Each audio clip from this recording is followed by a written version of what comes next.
गांव में टुनटुनी और गोलू नाम के दो भाई बहन रहते थे। दोनों मछलियां पकड़कर उन्हें बेचने का काम करते थे। पर एक दिन हमारे गांव की नदी में बहुत कम मछलियां बची हैं। सारा दिन मेहनत करने के बाद भी हमें थोड़ी सी मछली ही मिलती है। पास वाले जंगल में एक बहुत बड़ा तालाब है, हमें वहां जाकर मछलियां पकड़नी चाहिए।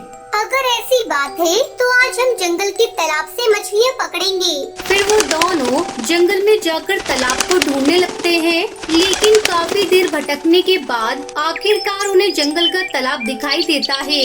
उस तालाब का आकार देख दोनों खुश हो जाते हैं, लेकिन तालाब के नजदीक जाते ही उन्हें तालाब के बीचों बीच एक चमकदार सोने का पेड़ दिखाई देता है। अरे ये पेड़ तो बहुत ही चमकदार है, लगता है ये सोने का है। हाँ, मुझे भी ऐसा ही लगता है। हमें इस पेड़ को अपने साथ ले जाना चाहिए, इसे बेचकर हमारी गरीबी दूर हो जाएगी। फिर वो दोनों तालाब में कूदकर तैरते हुए पेड़ के पास पहुंच जाते हैं। उसके बाद बड़ी मुश्किलों से वो दोनों उस पेड़ को अपने कंधों पर उठाकर अपने घर के आंगन में रख देते हैं।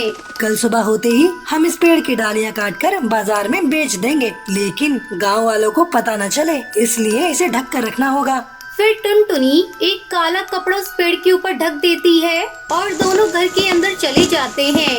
लेकिन रात होते ही वो काला कपड़ा अपने आप हवा में उड़कर गिर जाता है और उस पेड़ के अंदर से एक भूतिया चिड़िया की आत्मा बाहर निकलती है। वो गांव में भटकने लगती है और पक्षियों को अपनी शक्तियों से मारने लगती है। इस तरह देखते ही देखते रात भर में वो बहुत सारे गाँव वालों का सर काट कर उन्हें जान से मार देती है। अगली सुबह जब गोलू और टुनटुनी सोकर उठते हैं तो उन्हें सोने के पेड़ के ऊपर बहुत सारे पक्षियों के कटे हुए सर झूलते हुए दिखते हैं। तभी उनके सामने भूतिया टूनी चिड़िया की आत्मा आ जाती है। तुम दोनों ने लालच में आकर मेरे सोने के पेड़ को चुराने की गलती की है, इसलिए अब सजा के तौर पर मैं तुम्हारे गांव की एक एक पक्षी को जान से मार दूंगी। नहीं नहीं भूतिया चिड़िया की आत्मा, ऐसा मत करिए, हमसे गलती हो गई। आप अपना सोने का पेड़ लेकर यहाँ से चली जाओ। मैं एक जालिम भूतिया चिड़िया की आत्मा हूँ। एक बार जो फैसला कर लेती हूँ उसे पूरा करके ही दम लेती हूँ। चलो अब गांव के पक्षियों को मरते हुए देखने के लिए तैयार हो जाओ। इतना कहकर वो वहाँ से गायब हो जाती है। इस भूतिया चिड़िया की आत्मा ने सच कहा, लालच में आकर हमने बहुत बड़ी भूल की है। हमें ये सोने का पेड़ यहाँ नहीं लाना चाहिए था। इसने एक ही रात में बहुत सारे पक्षियों की जान ले ली है। इससे निपटने के लिए हमें फौरन तांत्रिक बाबा के पास जाना होगा। ये कहकर वो दोनों तांत्रिक बाबा को सब बता देते हैं। फिर तांत्रिक बाबा उनके साथ उनके घर आता है। ये कोई मामूली सोने का पेड़ नहीं है, ये उस भूतिया चिड़िया की आत्मा का घर है। साथ ही उसको इससे सारी शक्तियाँ मिलती है। इस पेड़ के नष्ट होते ही उसका भी खात्मा हो जाएगा। लेकिन तभी अचानक वहाँ भूतिया चिड़िया की आत्मा आ जाती है। देख भूतिया टूनी चिड़िया की आत्मा, अगर तुझे अपनी जान प्यारी है तो इसी वक्त यहाँ से भाग जा, वरना मैं तुझे खत्म कर दूंगा। अच्छा, तो ये दोनों बच्चे गांव वालों को बचाने के लिए तुझे यहाँ लेकर आए हैं, लेकिन तुम पक्षियों को बचाने नहीं बल्कि खुद मरने आए हो। इतना कहकर वो तांत्रिक बाबा को मारने के लिए आगे बढ़ती है।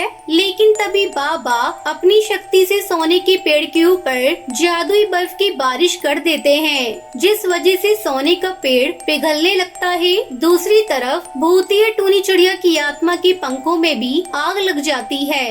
अरे नहीं, ये तूने क्या कर दिया?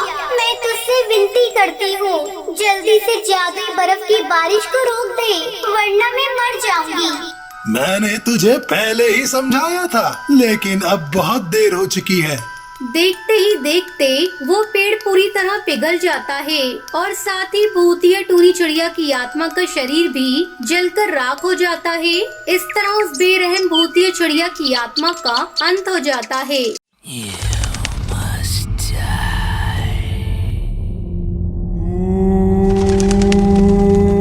सुंदरवन जंगल में पीपल का पेड़ था। उस पेड़ के नीचे एक बहुत ही पुराना झूला था। कोई भी इस झूले के पास नहीं जाता था। जंगल के परिंदों का यही मानना था उस झूले पे एक चुड़ैल रहती है जिसका नाम सुंदरी था। उसी पेड़ के पास एक और पेड़ था जिस पर टूनी और टुन्नू अपनी बेटी टुनटुनी के साथ रहते थे। एक दिन टूनी टुन्नू से कहती है, सुनिए जी, मैं सोच रही थी हम अपनी बेटी टुनटुनी की शादी कर देते हैं। आपको तो पता है ना जंगल में कितने हादसे हो गए हैं। वो सुंदरी चुड़ैल चिड़ियों को मार देती है, इसलिए मैं चाहती हूँ हमारी बेटी अपनी घर की हो जाए। टुन्नू टूनी से कहता है, टूनी तुम बिना वजह परेशान हो रही हो, ऐसा कुछ भी नहीं है। लेकिन टूनी टुन्नू की सुनती नहीं है। वो टुनटुनी की शादी मोंटू कबूतर के साथ करवा देती है। टुनटुनी मोंटू के साथ खुश रहती है। एक दिन टुनटुनी अपनी माँ से मिलने के लिए घर जाती है। टूनी टुनटुनी से कहती है, बेटा आज तुम और दामाद जी यहीं रुक जाओ, कल सुबह वापस चले जाना। काफी रात हो गई है, तुम जंगल का माहौल जानती तो हो ना।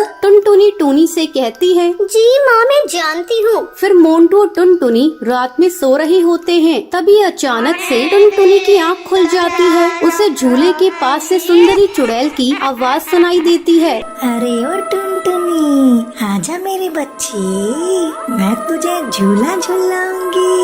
आ मेरे पास आजा।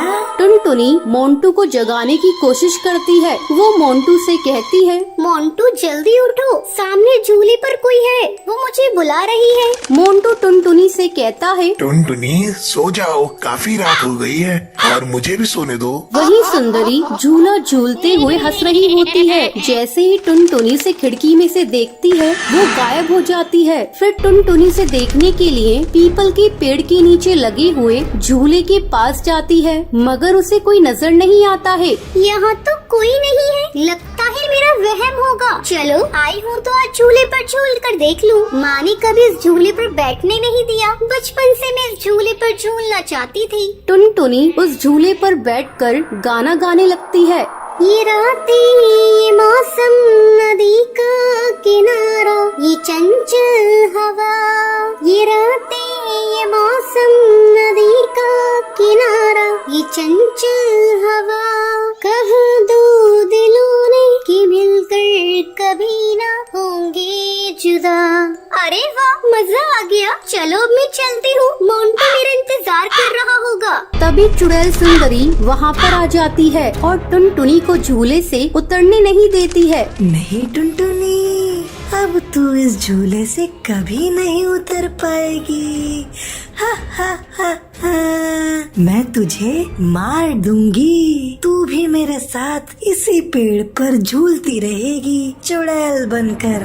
टुनटुनी ये सुनकर डर जाती है और चिल्लाती है, मोंटू, माँ, बचाओ मुझे उल्टे पैर वाली चुड़ैल से। टुनटुनी की आवाज सुनकर मोंटू कबूतर, टूनी और टुन्नू जाग जाते हैं और वो टुनटुनी के पास भागते हुए जाते हैं। और मोंटू कबूतर सुंदरी चुड़ैल से कहता है, ए चुड़ैल, छोड़ मेरी बीवी को, वरना मैं तुझे मार दूंगा, समझी? अपनी शक्ल कभी दोबारा आईने में देख नहीं पाएगी। सुंदरी मोंटू से कहती है, अच्छा तू मुझे मारेगा? हा हा हा, चल मार के दिखा, देखूं कितना दम है तेरे में। टुनटुनी चिल्ला रही होती है, मोंटू, माँ, बचाओ मुझे, ये मुझे मार देगी। जैसे ही चुड़ैल सुंदरी टुनटुनी को मारने वाली होती है तभी मोंटू झूले की रस्सी को काट देता है, जिससे टुनटुनी झूले से नीचे गिर जाती है। टूनी टुनटुनी को पकड़ लेती है। तभी मोंटू झूले में आग लगा देता है। उसे झूले के साथ सुंदरी चुड़ैल भी जलने लगती है। मैं तुम दोनों को छोड़ूंगी नहीं, मैं बदला लेने के लिए वापस जरूर आऊंगी। ये कहकर वो जलकर राख हो जाती है। तो ये थी आज की कहानी कि आपको पता है सुंदरी चुड़ैल कहाँ पर रहती थी। अगर आपको पता है तो आप हमें कमेंट करके जरूर बताएं। अगर आपको ये वीडियो पसंद आई हो तो इसे लाइक और ऐसी कहानियाँ देखने के लिए मेरे चैनल को सब्सक्राइब करना ना भूलें।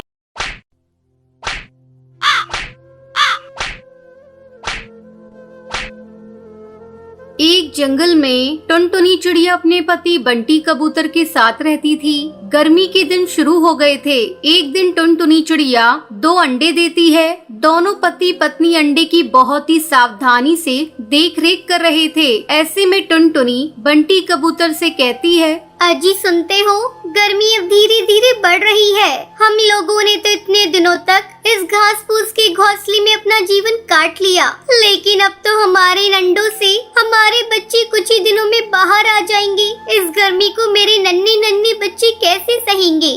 बच्चों को गर्मी न सताए, इसके लिए हमें अभी से कुछ उपाय करने होंगे। तुम ठीक कह रही हो, इस बार गर्मी कुछ ज्यादा ही पड़ रही है, लेकिन कुछ समझ नहीं आ रहा है इस गर्मी से बचने के लिए क्या करूं। खैर तुम चिंता मत करो, मैं कुछ न कुछ उपाय करता हूं। तुम भी सोचो, शायद हम दोनों के दिमाग में कुछ न कुछ आइडिया मिल जाए। इस तरह दोनों अपने बच्चे को लेकर परेशान थे। वो अपने बच्चे को जरा भी तकलीफ होने देना नहीं चाहते थे। ऐसे ही कुछ दिन गुजर जाते हैं और एक दिन टुनटुनी के बच्चे अंडे से बाहर आ जाते हैं। टुनटुनी अपने प्यारे प्यारे बच्चों को देखकर बहुत खुश हो रही थी। देखो जी, अपने बच्चे कितने प्यारे हैं, किसी की नजर ना लगे। इतना कहकर टुनटुनी अपने बच्चों को प्यार करने लगती है। एक दिन जब बंटी कबूतर भोजन की तलाश में जा रहा था, तभी उसे एक तालाब दिखाई देता है। अरे वाह, कितनी ठंडी ठंडी हवा चल रही है। गर्मी का तो नामो निशान नहीं है। मैं आज ही टुनटुनी को जाकर ये बात बताऊंगा, फिर हम लोग यही अपना घोंसला बनाकर अपने बच्चों के साथ रहेंगे। ये सोचकर बंटी कबूतर बहुत ही खुश हो रहा था और खुशी खुशी घर आकर ये बात टुनटुनी को बताता है। उसकी बातें सुनकर टुनटुनी भी खुश हो जाती है। ठीक है जी, मैं कल ही आपके साथ उस जगह को देखने जाऊंगी। अगले दिन टुनटुनी चिड़िया बंटी कबूतर के साथ उस तालाब पर जाती है। वो इधर उधर देखती है। आपने बिल्कुल ठीक कहा था जी, यहाँ पर तो बहुत ही ठंडक है। तभी टुनटुनी की नजर तालाब के पास पड़ी मिट्टी पर जाती है। वो खुशी से चिल्लाकर कहती है, इधर देखो जी, यहाँ कितनी सारी मिट्टी पड़ी है। तुम्हें पता है मिट्टी का घर कितना ठंडक देता है? गर्मी में हम इसी मिट्टी से अपना मटका घर बनाएंगे। उसकी ये बातें सुनकर बंटी कबूतर कहता है, अरे टुनटुनी, तुम्हारे दिमाग का तो कोई जवाब नहीं। तुम्हारा आइडिया तो बहुत अच्छा है। फिर दोनों मिलकर अपना मटका घर बनाते हैं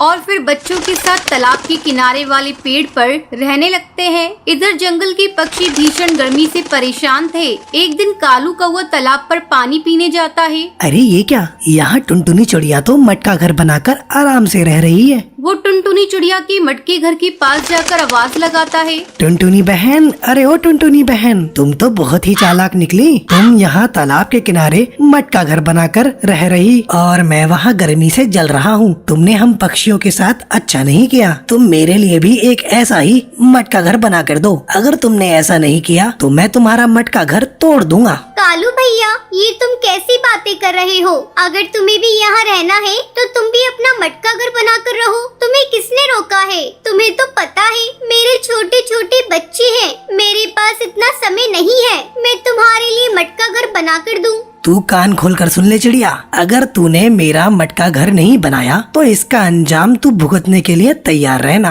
तुम्हें तो पता है मैं कितना खतरनाक हूँ। कोई भी मेरे काम को करने से मना करता है तो मैं उसका नामो निशान मिटा देता हूँ। अभी तो मैं जा रहा हूँ, 2 दिनों बाद आऊँगा। उस समय मेरा मटका घर तैयार मिलना चाहिए। इतना कहकर कालू कौवा वहाँ से चला जाता है। क्या करूं? कुछ समझ में नहीं आ रहा है। लगता है मुझे अब कालू कौवे का मटका घर बनाना ही पड़ेगा। अब टुनटुनी चिड़िया धीरे धीरे मिट्टी इकट्ठा करती है और कालू के लिए एक मटका घर बनाती है। 2 दिन बाद कालू कौवा फिर से आता है। क्यों रे टुनटुनी, तूने मेरा मटका घर बना दिया? हाँ कालू भैया, वो देखो मैंने तुम्हारा मटका घर बना दिया है। कालू कौवा अपने मटके घर में जाकर बहुत खुश हो जाता है। आहा, इस मटके घर में तो बहुत ही ठंडक है। अब तो मुझे भी गर्मी नहीं लगेगी। अगर मैंने इस चिड़िया को इतना डराया नहीं होता तो ये मेरा मटका घर बनाकर नहीं देती। इस तरह कालू कौवा अपने मटके घर में रहने लगता है। जब जंगल के पक्षी को ये बात पता चलती है तो वो भी अपना मटका घर बनाकर खुशी खुशी वहाँ रहने लगते हैं। ये सब देखकर टुनटुनी चिड़िया बहुत ही खुश हो जाती है और सभी के साथ मिलजुल कर रहने लगती है।